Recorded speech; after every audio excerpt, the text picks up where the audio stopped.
Mairia Cahill's story, told on BBC Spotlight last week, shocked the nation. She alleged that she was raped by a senior IRA figure and that this crime was then subject to a cover-up involving Sinn Féin members. Mairia Cahill met with Taoiseach Enda Kenny here in government buildings today. She spoke to Independent.ie afterwards in relation to what progress she now hopes to see. Mairia, you met Taoiseach Enda Kenny today. What did he say to you?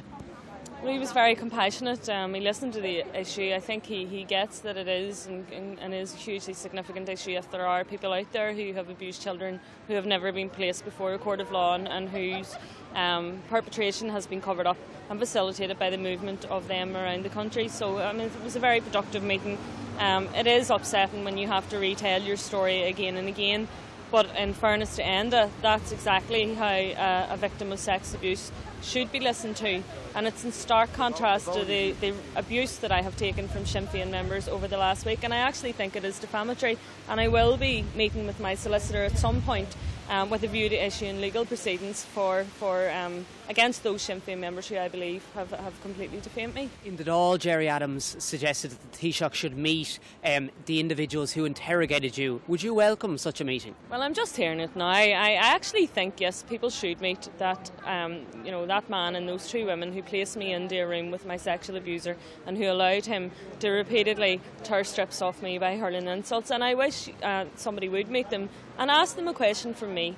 Ask them, was that the right thing to do to an 18-year-old completely traumatised, person who had already suffered horrendous abuse, in previous times, and ask them, was it the right thing to do to force an investigation into the sexual abuse, and ask them, was it the right thing to do, and do they feel proud of themselves that they then continued that culture of silence by going down to my parents and informing them that it had happened to me and not allowing them the time and space to deal with it. And ask them, was it the right thing to do to keep it silent, and was it the right thing to do to put a perpetrator under house arrest and then give him a check and facilitate his movement out of the jurisdiction?